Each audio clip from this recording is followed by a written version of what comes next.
He dreamed of living like the rich. Designer suits, casino lights, and the thrill of being called sir. But when the debts came crashing down, he made a choice only a monster could make. He killed the friend who had everything he wanted. Then he wore his friend's clothes, used his name, spent his money, and lived his life as if nothing ever happened. This isn't the talented Mr. Ripley. It's the real-life version, colder, crueler, and far more disturbing. Welcome to Red Eastern True Crime. If you want to see more crime stories, please like and subscribe. Let's dive into this story. October 10th, 2016, Derbyshire, England. The autumn valley lay under a veil of mist. A damp wind moved through the hills, and the morning dew weighed the leaves until they bowed. Along the A628, near Tin Whistle, on the edge of the Peak District National Park, a passerby noticed a suitcase, burned, misshapen, half melted. He walked closer, hesitated, then looked inside. He froze. Inside was a human body, blackened and unrecognizable. His hands shook as he reached for his phone and called the police. Police arrived within minutes. The location was a small roadside parking area, surrounded by low hills and damp grass. On the left, a mound of scorched earth still smoked faintly in the morning air. Investigators sealed off the site and began to search. Every inch of soil, every trace of ash. Inside the suitcase lay a male torso, headless, armless, the legs partly severed. The flesh was burned almost to ash. From the precision of the cuts and the way the body had been folded to fit inside, detectives reached an immediate conclusion. This was not where the murder happened. It was only where the body was left. A large-scale ground search began immediately. Teams swept through the surrounding fields, while drones scanned the hills from above. No head, no hands, no feet. Whoever had done this wanted to erase identity itself. No teeth, no fingerprints, no face. The medical examiner noted that although the outer layers of the body were burned beyond recognition, the inner tissue had survived. Samples were collected and uploaded to the National DNA database. No match was found. Then came a crucial detail. In the part of the body pressed tightly against the ground, a small patch of skin had been shielded from the fire. Testing showed it belonged to a male of Chinese descent. Among the ashes, investigators discovered several red fibers, material not native to the scene. They photographed and cataloged each one. That faint red trace, almost invisible in the soot, would later lead police straight back to the killer's home. British media seized on the story within hours. Headlines screamed, "Headless corpse found beside Peak District Road." The discovery shocked the country. A mystery in the hills, a suitcase, a fire, a body with no face. Under growing public pressure, police appealed for help. Officers set up temporary checkpoints along the A628, stopping cars and asking drivers for dashcam footage from the night of the fire. Soon, a driver came forward.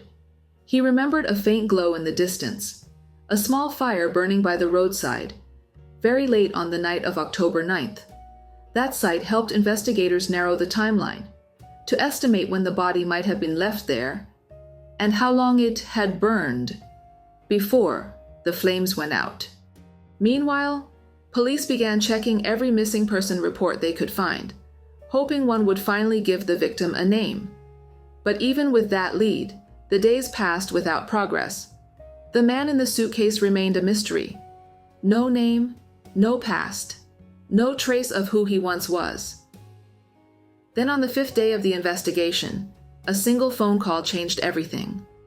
An officer from South Yorkshire Police reached out to the Derbyshire team. "We might have something useful," he said. "Along that same stretch of the A628, years ago, we installed an automatic number plate recognition camera to record passing vehicles. The body was found right in that area." The device wasn't even theirs. It didn't belong to Derbyshire Police. It had been left behind after the 2012 London Olympics, a temporary installation for the cycling events. Set up, then forgotten.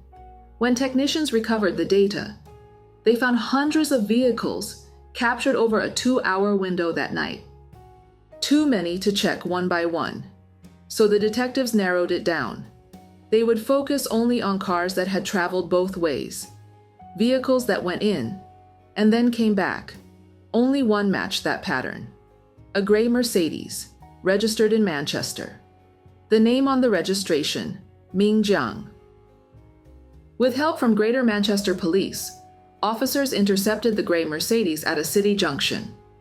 Behind the wheel sat Ming Jiang, calm, polite, expressionless. He looked utterly ordinary. The vehicle was impounded and examined inch by inch. Floor mats, tires, door seams, the trunk. Every surface was checked, every trace collected. Then, under the trunk lining, forensic specialists found what they were looking for: a tiny dark bloodstain, no bigger than a 10-pence coin.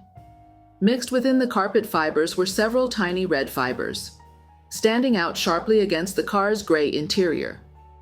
Days later, the DNA report came back. That single droplet of blood matched perfectly with the burned body found in the suitcase. Ming Jiang was now the primary suspect. Inside the car, investigators also recovered several documents. Among them, a bank letter addressed to someone else. The name on it, Yang Liu. The name on the bank letter led detectives to an address in Salford. They knocked, no answer. So they forced the door open. Inside, the apartment was spotless. No blood, no overturned furniture, no trace of a struggle. Officers moved quietly through the rooms, collecting the small things: a toothbrush, a razor, a comb, items that might still carry a name written in DNA. Days later, the results came back. The burned torso found in the suitcase belonged to Yang Liu, age 36. Born in 1980 in Beijing, the only child of a well-off family, Yang Liu grew up under gentle discipline and high expectations. He loved geography, painting, and literature. After graduating from a Chinese university in 2000, he moved to the UK to pursue a master's degree at the University of Leeds, and decided to stay after graduation, to build a life of his own in Britain. During his studies, he met a classmate, Wang Nan. They married, bought a flat in Manchester, and spent 11 years together before drifting apart. They divorced quietly, with no children. After that, Yang Liu lived alone in his Media City apartment in Salford, still well connected within the local Chinese community. He worked in finance and investment, traded stocks, and continued to receive steady support from his parents in Beijing. He dressed sharply, dined out often, and lived what friends described as a comfortable, enviable middle-class life. He called his parents frequently. He was kind, patient, the type who would help new arrivals from China find their footing in a foreign country. He also liked casinos, not recklessly, but for the thrill, the lights, and the way staff greeted him with a polite, "Mr. Liu." And it was in one of those VIP rooms that he met another man from Beijing, Ming Jiang. What began as small talk over cards would end in tragedy. Ming Jiang, 43, was also from Beijing. Before moving to the UK, he had worked in Germany as a flight crew member for Lufthansa, fluent in English, polite, outwardly refined. But in 2002, he was convicted of credit card fraud and dismissed from the airline. He later settled in Manchester, renting a one-bedroom flat in Beswick. For a short time, he worked as a business travel consultant, using the alias Stephen. It didn't last. He quarreled violently with managers, was suspended for 8 months, and ordered to attend anger management training. On the day he returned, he allegedly grabbed a colleague by the collar and threatened to take him outside and cut him. He was fired on the spot. After that, no company would hire him. Without legal work, he drifted into the shadows. Identity theft, small-scale credit fraud. Never large enough to draw headlines, but enough to survive. To outsiders, he looked polished, articulate, courteous, always well-dressed. But behind that charm was a man police would later describe as a double-faced figure. He was consumed by gambling. Casino staff remembered two versions of him: the generous gentleman when winning, the furious brute when losing.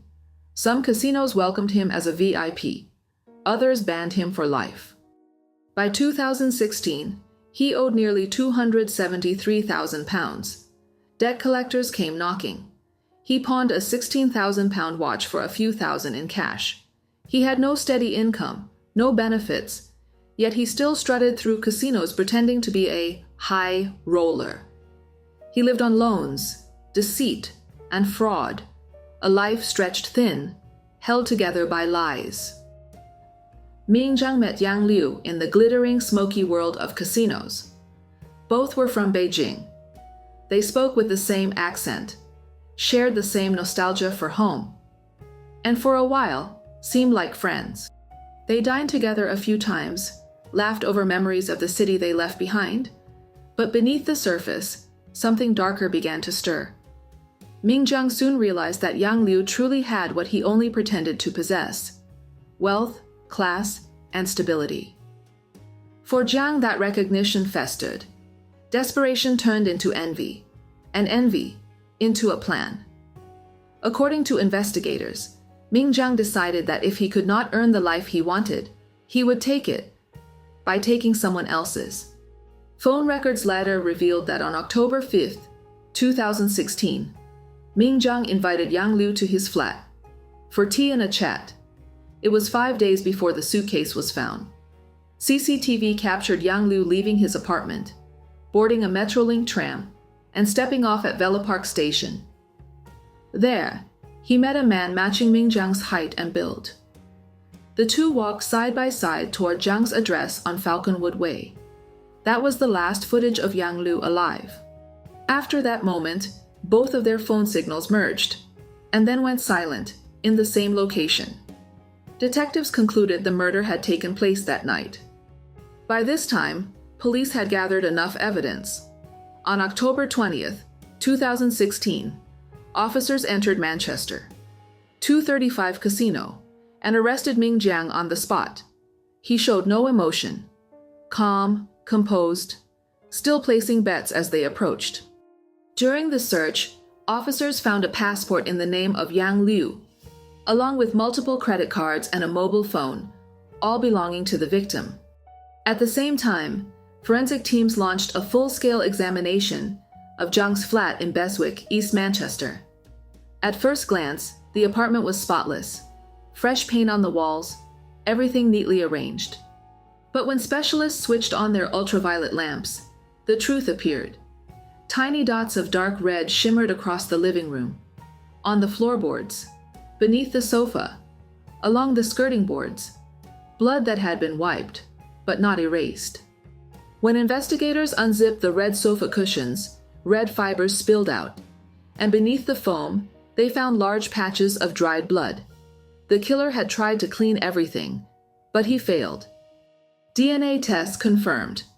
The blood matched the Peak District corpse and the stains in Jiang's Mercedes trunk. The murder scene had been found.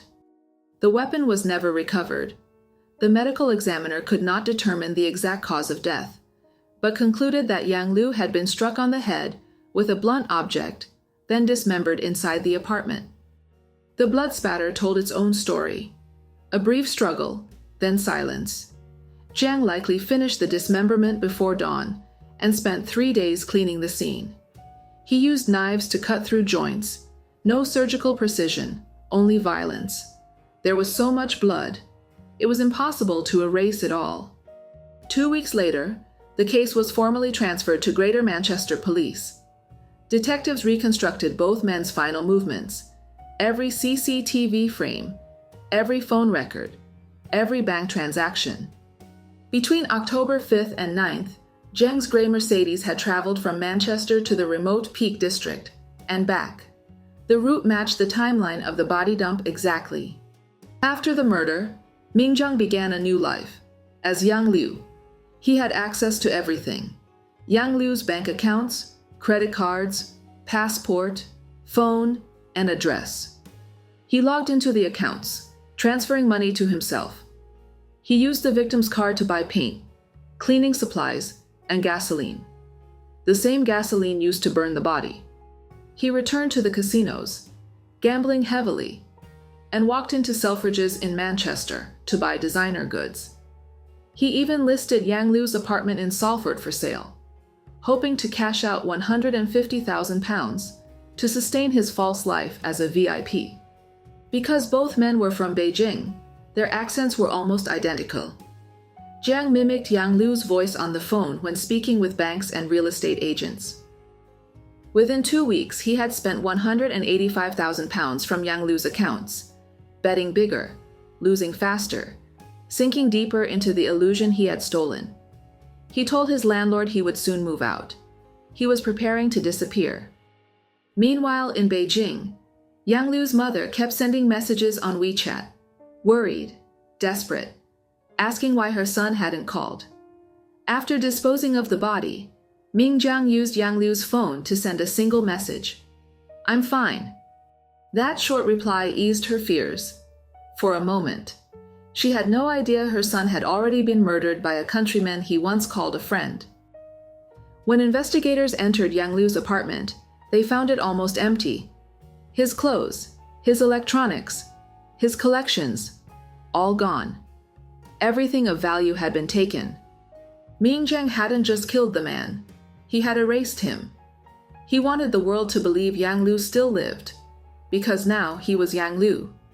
In the interrogation room, Ming Jiang told story after story. At first, he said, "Yang Liu wasn't just my friend, he was my partner. We were planning to register a civil partnership. That's why I had access to his money and property, because of trust." When asked about Yang Liu's background, he told an even crueler lie. He was an escort. His clients were older Chinese men. Police later described that statement as a second act of violence against the victim.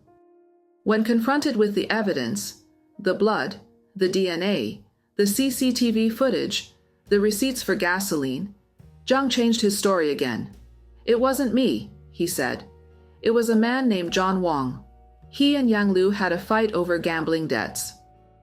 According to his version, John Wang and another unknown man came to his flat that night, killed Yang Liu, and forced him to dispose of the body. "I was scared," Jiang said quietly. "I did what they told me." Police searched every database in the UK. There was no record of any John Wang linked to either man. He didn't exist. He was a shadow Jiang created to hide behind. The trial opened on April 3, 2017, at Manchester Minshull Street Crown Court. Ming Jiang denied everything.